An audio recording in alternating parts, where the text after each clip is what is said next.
Ngiqalisa nomsebenzi ayimphuma wona. Ngiyakhumbula ukufika kwami la eKaizer Arts ngifike uMathamba ama-night prayers. Akulo MC ubuyihlabisa. Engazi ukuthi uzothi kambe sithi sibadlalini ngoba legama lebandla langakamenyezela. Sasahamba ngemoto kwaMsimangu iFortuna. Kwakuthiwa isidudla team. Ngoba leyo moto kwakuthiwa isidudla. Uma ngilandela umlando wayo kuthiwa haleluya. Haleluya. Ayisha overload. Ungalalwa kwehliwa kwenyungwa ubusuku nemini. Kuhanjwa kuphathiswa ivangeli kaNkulunkulu. Lafika ivangeli lathubeleza ezweni laKwaZulu. Ngiyakhumbula ukuthi ichibhetho oqala kwaba yiyo eyalapha kwaNkombose yapha uNtuba kwaNgwenya. uNkulunkulu wenza imangaliso kakhulu. Alandela ama bridges. Ngizojampa kakhulu ukuze sisho ngiqede. Ngisicelebrate iminyaka elishumi. uNkulunkulu ehambe nathi eKaizer Arts. Wena ongakawazi umlando weKaizer Arts, iKaizer Arts yaba kanjalo yaqala ke lethulwa ke igama lebandla Christ the answer, uKristu impendulo. Okumele ukwazi ukuthi uma ufike la uzothola impendulo.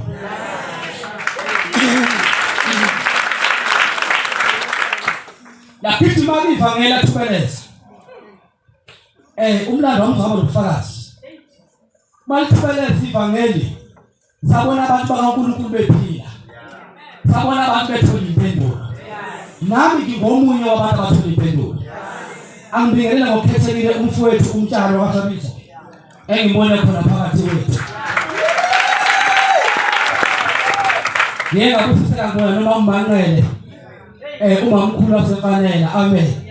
Kade phakathi kwethu emini. Ngabusiseka kakhulu. Yathubeleza ivangeli kumnandi ukukhuluma into bekhona abantu abangafakazela. Amen.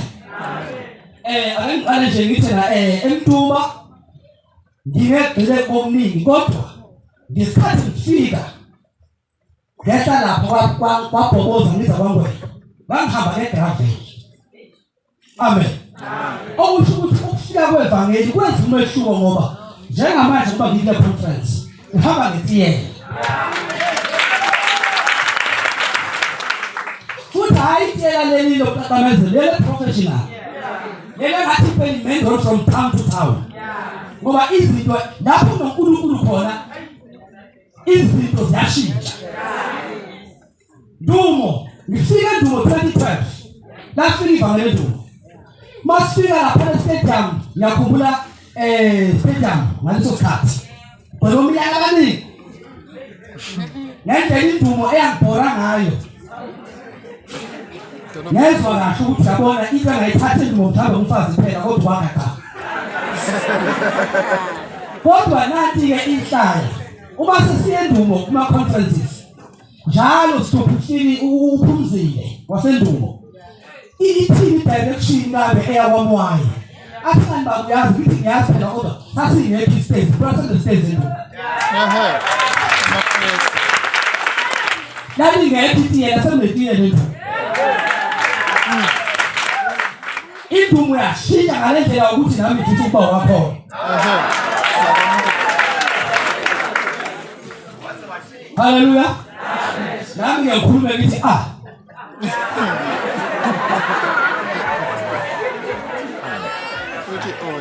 kulo bhuti uMsimangu umfowethu wasophongolo lafika ivangeli lophongolo. Ngathi ngicina ngelinye ngikhuluma naye telephonically. Wathi engingeke siyambonga uNkulunkulu. Ekhaya ukufika kwevangeli kudala umehluko. Umama wayesebenza kodwa uthe umama retire sathola umsebenzi sonke siyasebenza. Ivangeli lawenza umehluko nasophongolo. Ngibuye ngithi Hlabisa ngiyajabula ngoba khona umntana.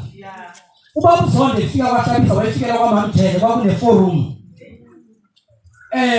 Sikuminyana khona kukhozwe. Kodwa namhlanje ungavakasha kwaHlabisa. Haleluya. Amen. Namhlanje uma ungavakasha kwaHlabisa uzoyikhokha. Haleluya. Emzini kaMamjele ungathi mole. Uhambe bathi abasomuzi mfana ishange down garage yayisaba lento lapha kwafika ivangeli kwashintsha ikhaya lakhe ladlula ivangeli lagijima komfanele masifika mfanele kwakumnyama sasingena gesi sinesikole sesibhedayo kwakuphela nje konke mfanele ungathela ngena lutho mayifika uNkulunkulu yathi nje ngibiza intuthuko le ndawo umlando walibandla uhamba nofakazi wathi ngibiza intuthuko le ndawo uJehova emuhle yenza intuthuko yakhe lezo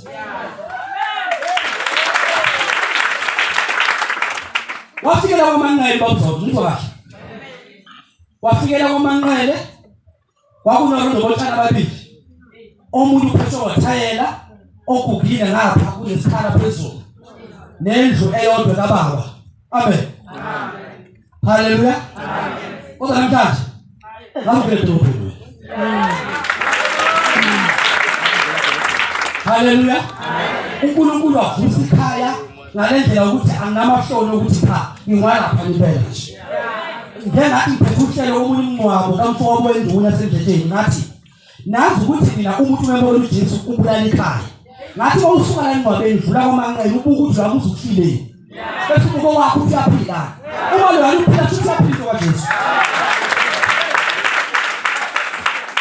uNkulunkulu wasenzela umusa abazalwane ngesikhathi kufika lapha ekhaya umama imali engozini yemoto 1993 ubena amapains emzimbeni anawo kusela ngalowo nyaka wafika babuzodwa ukukhulekela ngo2012 wakhama ubomvu inyanga yonke waphuza ibhukane kamerweni wathi nenkinga lapha sekungikhulekele ngichamubomvu ngafona umfundisi ngathi nansi inkinga umfundisi no uNkulunkulu uklina ibody system yakhe lasembuyela mama ngathi mama awutshela khona nomeshuko ozwayo wathi yazi the more people ubomvu ngizwa kuphola izinhlungu zenyanga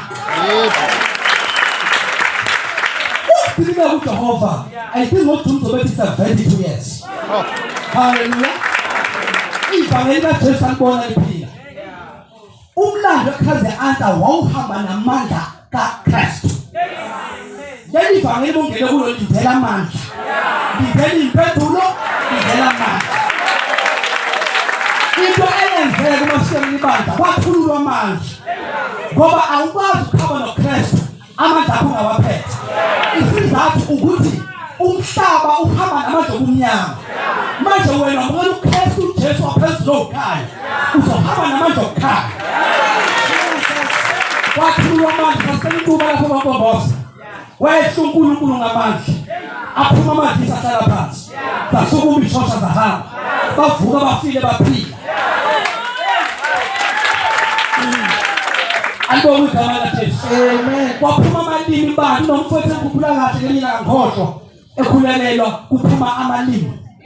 Into engazi ukuthi umuntu uyakhula uyaphila ekhuluma enamalimi but uNkulunkulu amdiliza. Siphinde ngokusikhawini. Kwamphanazi. Day1. Kwakhulelela insizwe ifake indiphakho lonke phakathi.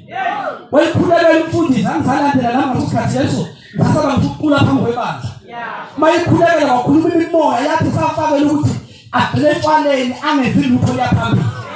Ngathi liveke mase dilivekile mase hamba wathi uliwindi ngoloko wayinqaba. Ngangani baphinde umuntu ophuza phakathi manje.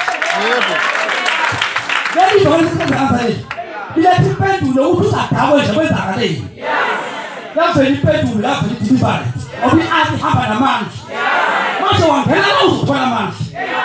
Hallelujah. Amen. Efuna lokho simamthikala nothola insindiso kaJesu. Lidela impendulo, lidela amandla. Ngoba leli vangeli lakhe linamandla.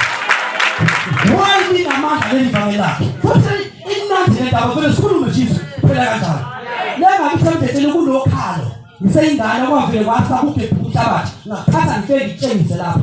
Kwathiwa kunenyoka ngaphansi inyakaza lenyoka. Wasuka umhlabathi wasuka. Usisele uyasunga kubo.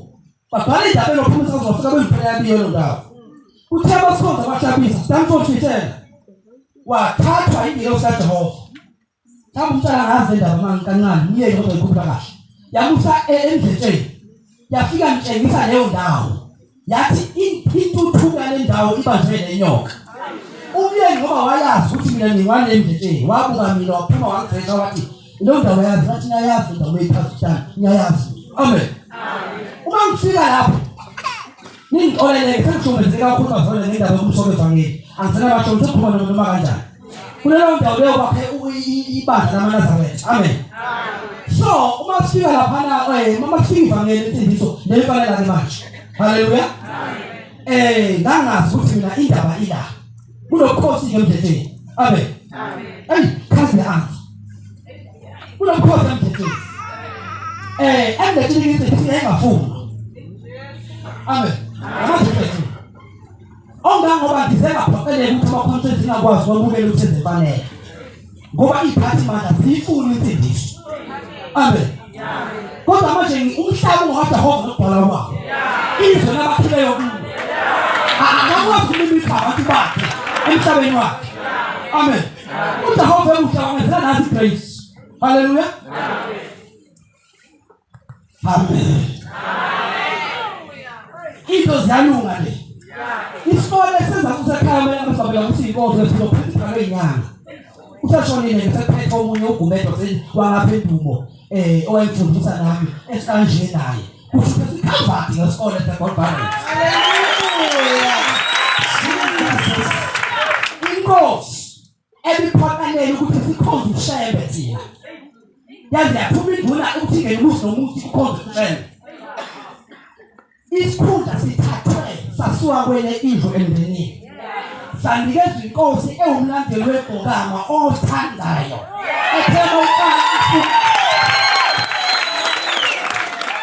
ethema iqala isukuma yathi ngowenu bajeje shoni noma yini ke ready ukuthi nami ngenze lokho efanele ukuthi inkosi ngabantu isinyiwe isoyi lemoni endlini uyabona ngingangaba neyimendlela neyingubo ezinkulu ezishaya imfasa nkomo kodwa ngihamba noNkulunkulu onamandla umlando welivangeli uthi sihamba noNkulunkulu onamandla uJesu namandla akhe siphethe kwipackage akunamnyango osivalelwa wona